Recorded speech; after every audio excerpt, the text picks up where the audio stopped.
My sister invited my ex-fiancée to her wedding, then asked me to foot the bill. I should have hung up the second she said Amanda's name. I didn't.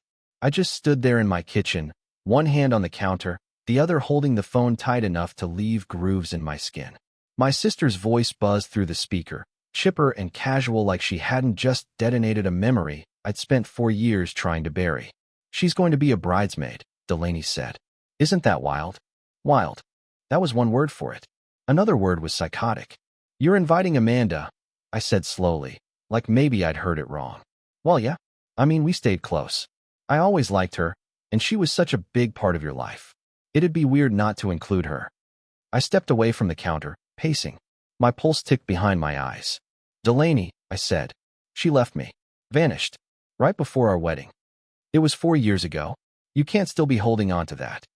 The laugh that came out of me sounded like it belonged to someone else. Something sharp and bitter that bounced off the tile and landed in my chest like glass.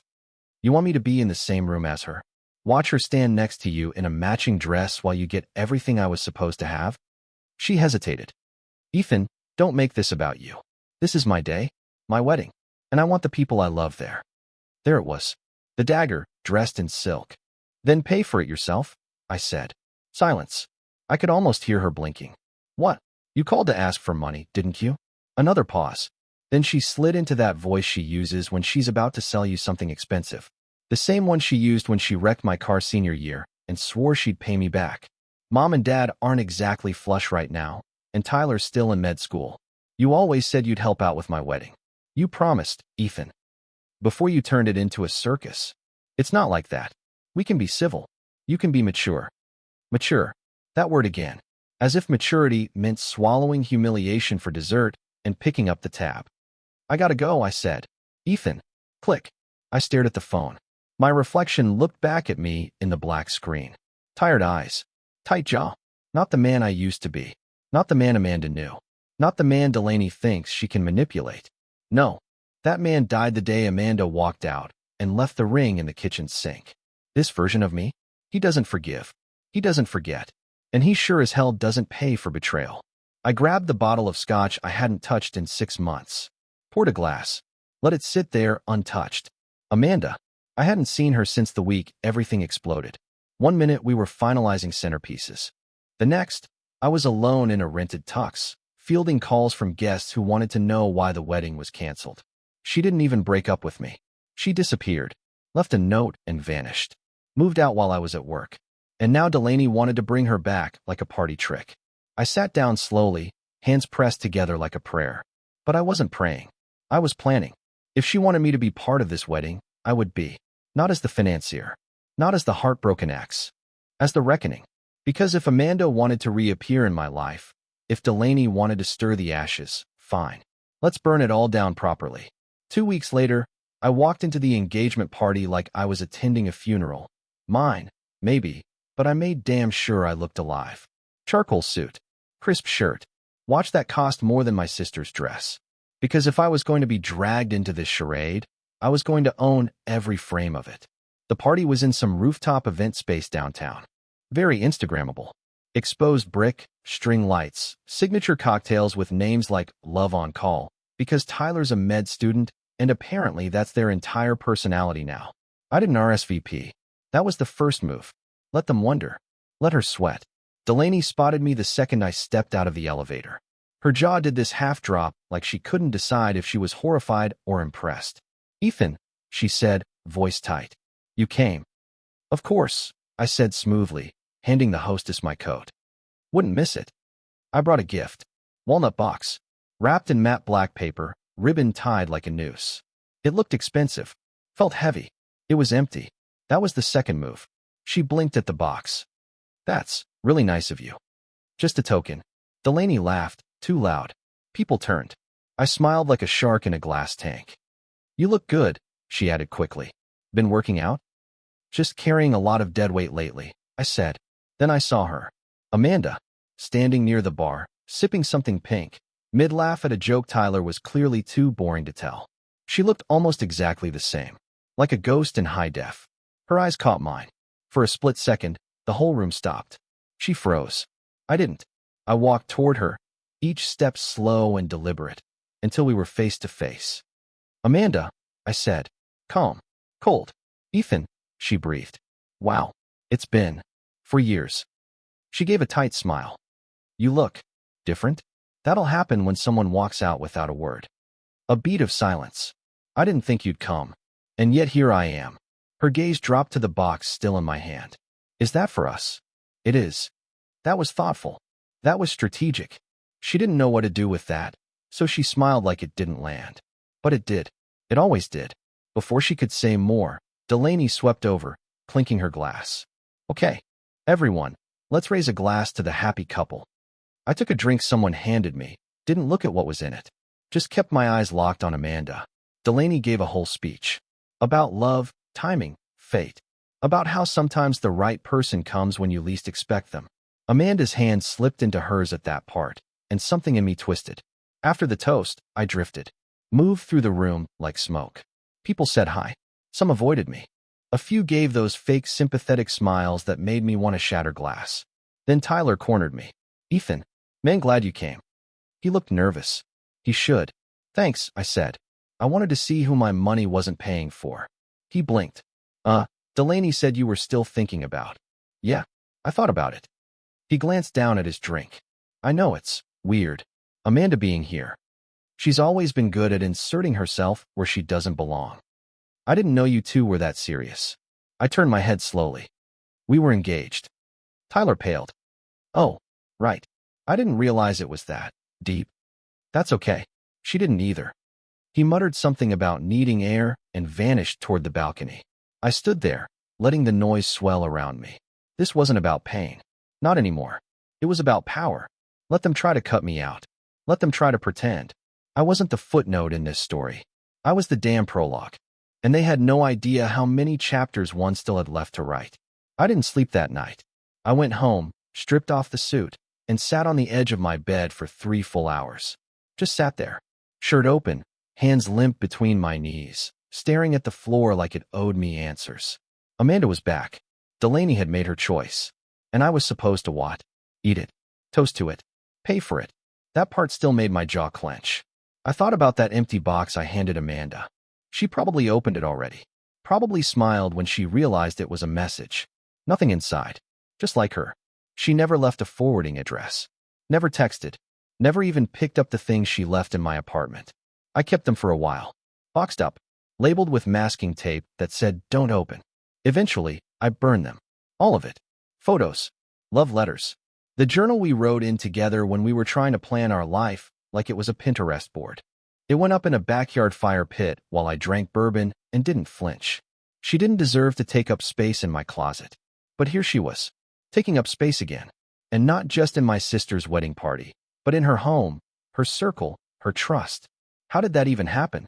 I opened my laptop, typed her name into the search bar. Amanda Jean Rourke. The first result was a law firm bio. New city, new firm. She'd gone corporate, apparently. There was a picture. Older, sleeker, the same smirk I used to mistake for charm. My finger hovered over the trackpad. Then I clicked. Scrolled. Read the words out loud, softly, like a prayer I didn't believe in. Amanda J. Rourke is a litigation associate specializing in employment law and corporate disputes. She received her J.D. from. I stopped, because none of it mattered. It didn't say anything about how she used to hum when she did dishes, or how she always stole the covers and claimed it was subconscious, or how she ghosted the man who thought he'd die beside her. Her profile was a resume, a mask, a lie. So I closed the laptop and made a decision. If Delaney wanted Amanda in the wedding, fine. But she wasn't getting my money. And she sure as hell wasn't getting my silence. The next morning, I drove to our parents' house. Mom opened the door in her robe, surprised. Ethan, everything okay? We need to talk. Dad came out of the kitchen, coffee in hand. Hey, bud, you want a cup? I waved it off. Sat down at the dining table where Delaney and I used to do homework. It's about the wedding. My mom froze mid-sip. I'm not paying. Silence. What? Dad asked. I said I'm not paying. Mom sat slowly. Sweetheart, I thought you. Yeah, well, I thought a lot of things. I thought my sister wouldn't invite my ex-fiancée to be a bridesmaid. I thought maybe I'd get a heads up. I thought we were a family. You are, Mom said quickly. Of course you are. Then why does it feel like I'm the only one who remembers what Amanda did? Dad frowned. People grow up, Ethan. They disappear before the wedding, too? Is that part of growing up? It's been years, Mom said. Can't you forgive her? No, I said. Why not? Because I'm not Jesus. They stared. Let Delaney and Tyler fund their own fantasy. I'm out. I stood, walked to the door. Mom followed me, voice low.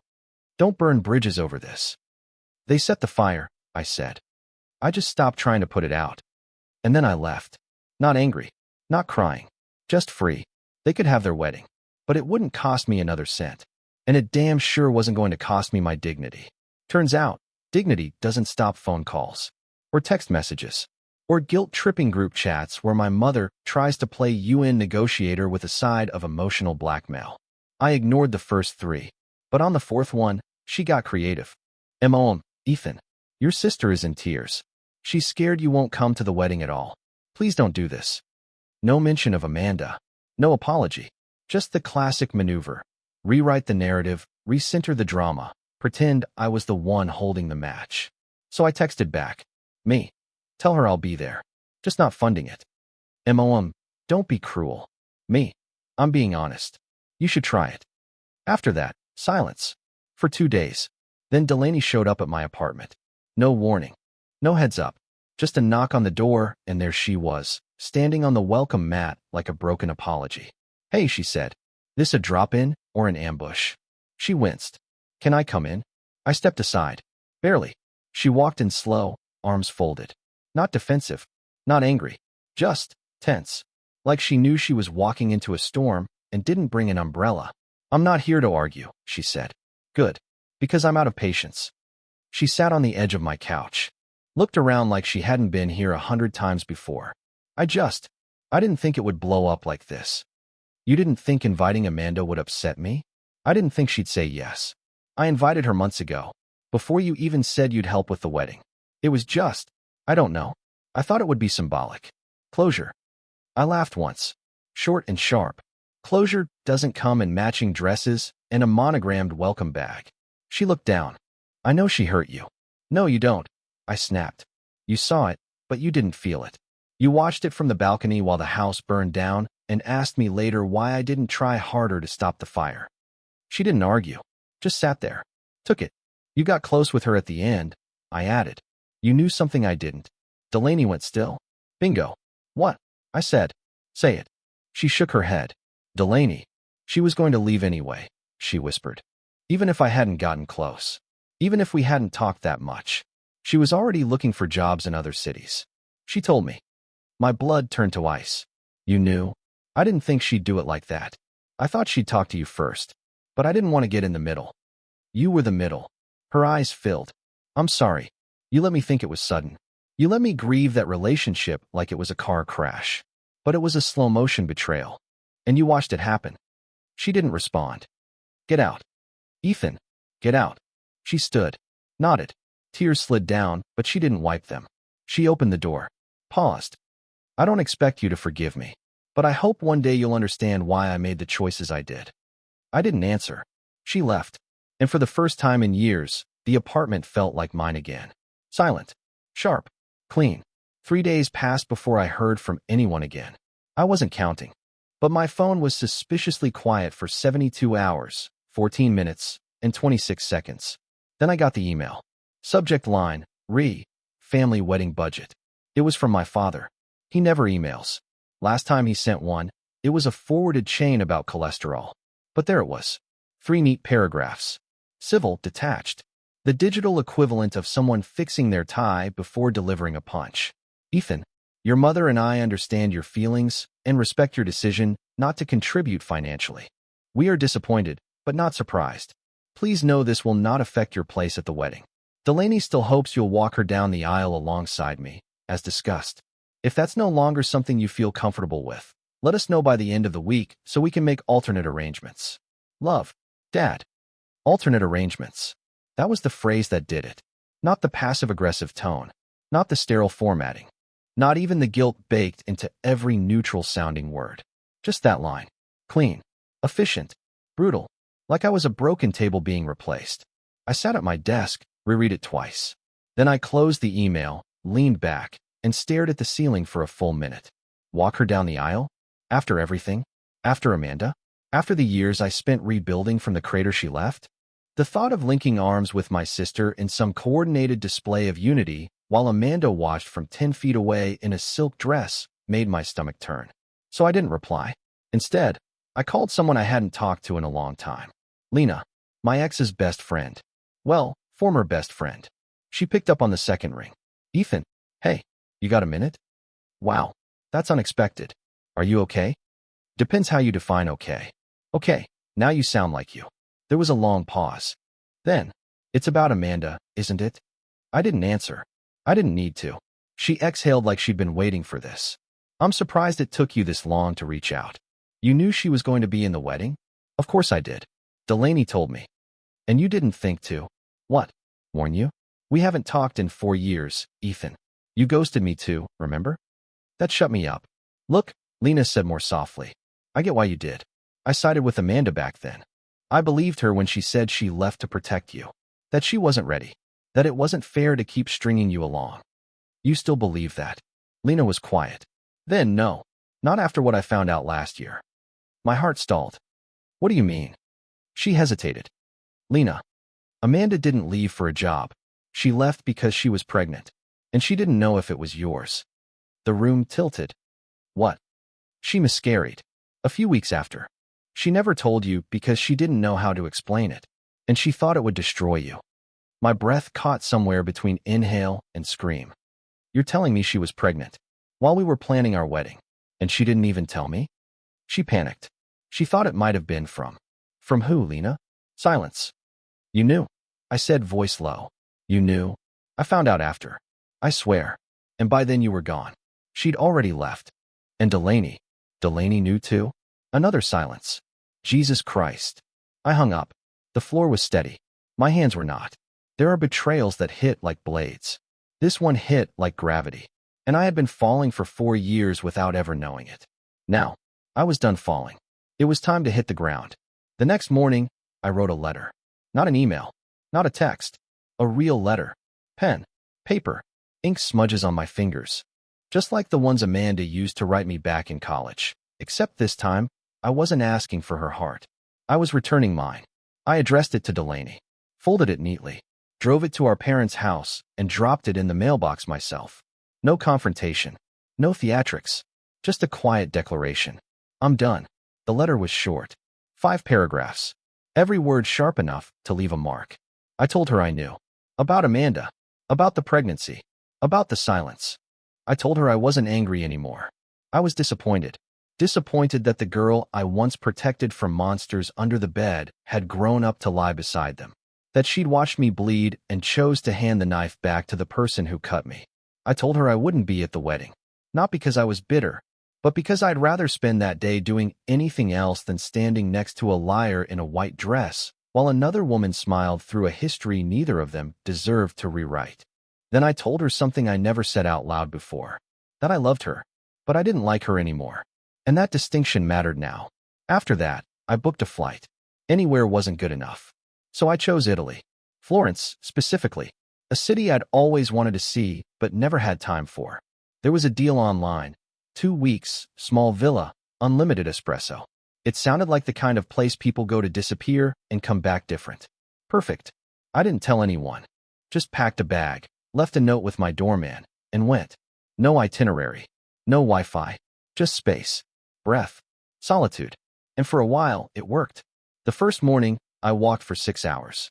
Through cobbled streets and sun-drenched alleys. I drank coffee stronger than my bitterness. I sketched bridges in a notebook I hadn't opened in years.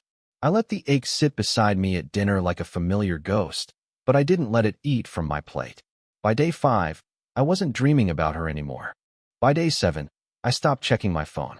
And on day 10, I opened my inbox for the first time and found just one message. From Amanda Rourke. Subject, I heard. No body text. Just that. I stared at it for a long time. Then I deleted it. Because that's all she was now. A subject line in a story I no longer needed to read. The next morning, I bought a small silver ring from a market stall near the Duomo. It wasn't fancy, no diamonds, just a clean, quiet band. I slipped it on my right hand, not as a symbol of commitment, but as a reminder. Some things, when broken, shouldn't be repaired. They should be replaced. When I landed back in the States, I didn't go home. I went to a small cabin upstate I'd rented for the week. No one knew where. No forwarding address. Just woods, wind, and silence. And for the first time in years, the silence didn't scare me. I made coffee in the mornings, cooked my own meals. I read again, not for distraction, but for nourishment. I slept like the world didn't owe me an explanation anymore. Then, 3 days in, Delaney found me. Not in person, but in my inbox. Subject: I read the letter. Body: you were right. You were right about Amanda. About me. About what I let happen. I don't expect you to forgive me, but I need you to know something. You were the only stable thing in my life growing up. The only person who showed up. Who protected me. And I used that. I leaned on it. I took it for granted. Amanda leaving destroyed you, and I watched you patch yourself up without asking why she broke you in the first place. I let her back in because I thought if I kept her close, I could control the narrative. I could rewrite the ending. But I see now. You never got closure because we never gave it to you. I'm sorry, Ethan. The wedding's still happening. She'll still be there. But if you ever want to talk, I'll listen. Not as your sister. As someone who hurt you, and finally understands how deep the wound went. D. I didn't reply. Not because I didn't care, but because sometimes silence says what words can't. I sat on the porch that night, whiskey in one hand, the stars in the other. And I thought about the version of me who once believed love could be earned through sacrifice, who believed loyalty guaranteed reciprocity, who believed family was owed, not chosen. He was gone, not dead, just evolved. The new version of me knew better, knew that sometimes the most loving thing you can do is let go. Walk away, refuse to participate in your own erasure. I wasn't bitter anymore. I wasn't angry, but I wasn't available either. Let them toast and dance and pretend the past was a chapter they skipped. I lived every page. And now, I was writing something new. Not a revenge story. Not a tragedy. Just a man, sitting in the quiet, finally at peace with the fact that some fires aren't meant to be put out. Some fires are meant to burn until there's nothing left but light. The wedding day came and went. I didn't ask about it. Didn't stalk photos. Didn't dig for updates. Didn't scroll for glimpses of a ceremony I'd once been expected to co-fund. Delaney never reached out again. Amanda didn't either. But 2 weeks after the ceremony, a package arrived at my door. No return address. Inside, a small photo album. Handmade. Linen cover. Cream pages. A single note tucked into the front. Thought you should have the only part of that day that mattered. No signature. But the handwriting was my mother's. I flipped it open. The first photo was from years ago. Me and Delaney. Kids. Christmas morning. She's in pajamas 2 sizes too big, and I'm holding a half-wrapped train set, beaming like an idiot. There's tinsel in her hair. Second photo. Me, college graduation. She's on my shoulders, arms stretched like wings. Amanda's nowhere in sight. The third. Our family vacation at the lake. I'm holding her hand, helping her down a rocky hill. She's barefoot, laughing. It wasn't a wedding album. It was a reminder of who we were before it all broke. Before Amanda. Before betrayal. Before silence curdled into something permanent. And I'll be honest, it wrecked me. I sat on the floor for an hour, flipping pages like they might rewrite something. They didn't. But they reminded me of what love used to look like in our house. Before it got weaponized. Before it became currency. And I realized something. Closure isn't an event. It's a choice. A decision to stop waiting for an apology that won't come and start building a life that doesn't need it. So I took the album, walked down the street to the local frame shop, and picked out 2 prints. Framed them. Hung them in my hallway. Not as trophies, but as proof. Proof that I wasn't always angry. That love did exist. That even betrayal needs something sacred to break. I don't know if Delaney and I will ever speak again. I don't know what Amanda tells people when my name comes up. But I know this. The worst thing they ever did to me wasn't breaking my heart. It was convincing me I deserved it. And they don't get to have that power anymore. Not now. Not ever again. I still keep the silver ring. Still wear it on my right hand. And every time someone asks what it means, I smile. It's a reminder, I say, that the most expensive thing I ever gave someone was the benefit of the doubt. And I never plan to give it away for free again.